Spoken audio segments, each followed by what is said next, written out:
नमस्कार मंडळी, रामराम। तर हा ब्लॉग आहे भोगीच्या दिवशीचा आहे। तर आज आम्ही पूर्ण लहान मावशीच्या पूर्ण फॅमिलीला जेवणासाठी बोलवलं। तर सकाळीच आम्ही स्वयंपाकाला सुरुवात केलं। 2 किलो चिकन आणि 2 किलो मटन आम्ही रस्सा बनवलं।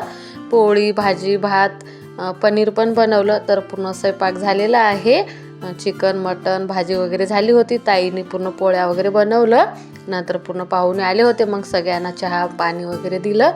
नंतर मग जेवणाला बसवलं। तर सगळ्यांचं जेवण वगैरे पण झालेलं आहे। जेवण वगैरे पण खूप छान झालं।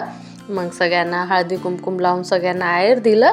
तर लहान मावशीच्या सासूबाई वारली होती, तर आम्ही सगळ्यांना जेवणासाठी बोलवलं होतं। आमच्यामध्ये असं घरात कोणी वारले तर पूर्ण फॅमिलीला बोलवतात जेवणासाठी। तर या पूर्ण मावशीच्या जाऊबाई ननदबाई होत्या। तर सगळ्यांना हळदी कुंकुम लावून आहेर वगैरे दिलं। याचं फुल डिटेल ब्लॉग पण मी यूट्यूब चॅनलवरती अपलोड केली आहे, तर नक्की जाऊन पहा फ्रेंड। पूर्ण स्वयंपाक आम्ही कसं बनवलं, पाहुणे किती आले होते, पूर्ण डिटेल ब्लॉग पहा फ्रेंड।